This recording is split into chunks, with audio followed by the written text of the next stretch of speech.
சற்று முன் கிடைக்கப்பெற்ற மிக மிக முக்கியமான செய்தி ஒன்று வெளியாகி உள்ளது. தொகுதிகளில் 100 கோடி வரை செலவு செய்வதற்கு மூட்டை மூட்டையாக தற்பொழுது திமுகவின் நிர்வாகிகளுக்கு திமுகவின் தலைமை பணத்தை இப்பொழுதே பட்டுவாடா செய்ய ஆரம்பித்துவிட்டது. எப்படியும் திமுக படுதோல்வியேதான் தழுவும் என்பதை மனதில் வைத்துக்கொண்டு தமிழக மக்கள் கடைசி நேரத்தில் பணத்தை பெற்றுக்கொண்டால் வார்த்தை தவறமாட்டார்கள், திமுகவிற்குத்தான் ஓட்டுக்களை செலுத்துவார்கள் என்பதற்கேற்ப இப்பொழுதே பணப்பட்டுவாடாவை ஆரம்பித்து விட்டதாக புகார்கள் எழுந்துள்ளது. அதாவது தேர்தல் நடைபெறுவதற்கு 9 மாதங்கள் இருக்கிறது.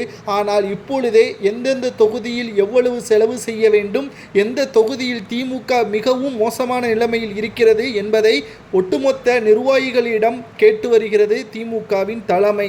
கிட்டத்தட்ட 2021 சட்டசபை தேர்தலின் பொழுது 40% முதல் 47% வரை செலவு செய்த திமுகவினர்கள் இந்த முறை 100%, அதாவது கிட்டத்தட்ட ஒரு தொகுதியில் 100 கோடி வரை செலவு செய்வதற்கு தயாராகிவிட்டதாகவும் 25,000 கோடிக்கு மேலாக 234 தொகுதிகளில் திமுக செலவு செய்வதற்கான ஏற்பாடுகளை செய்திருக்கிறது.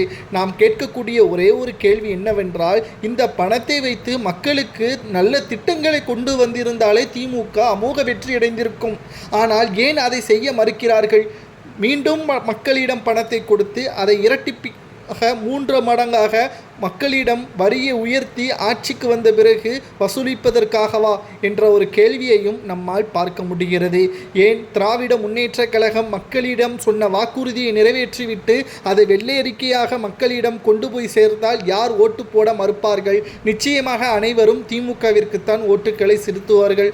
ஆனால் சொன்ன வாக்குறுதிகளில் வெறும் 25% கூட நிறைவேற்றாத திமுக அரசு மக்களிடம் எப்படி பிரச்சாரம் மேற்கொள்ள முடியும் என்றுதான் எடப்பாடி பழனிசாமி அவர்கள் கூறி வருகிறார். கடந்த 4 நாட்கள் பிரச்சாரத்தின் பொழுது எடப்பாடி பழனிசாமி அவர்கள் கேட்கின்ற ஒவ்வொரு கேள்விகளுக்கும் திமுகவின் தலைமை இன்று வரை பதிலை கூறவில்லை. கடந்த 4 ஆண்டுகளாக விசாரணை என்ற அடிப்படையில் 24 உயிரிழப்புகள், அதற்கு பதிலை கூற முடியுமா? ஒருவருக்கு வேலை கொடுத்தால் மற்ற 23 நபர்களது நிலைமை, அவர்கள் குடும்பம் நடுத்தெருவில் இருக்கிறது, பல கடன்களில் இருக்கிறது. அதை பற்றி ஏன் தமிழக அரசு எண்ணம் கொள்ளவில்லை என்ற ஒவ்வொரு கேள்விகளும் எதிர்க்கட்சிகள் கேட்க ஆரம்பித்து விட்டார்கள்.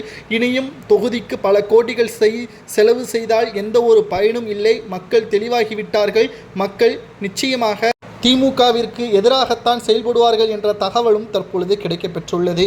உங்களது கருத்துக்களை கூறுங்கள். திமுக சரியாகத்தான் ஆட்சி அமைத்து வருகிறதா அல்லது திமுக மிக மோசமாக இருக்கிறதா என்பதை கமெண்ட் வாயிலாக கூறுங்கள்.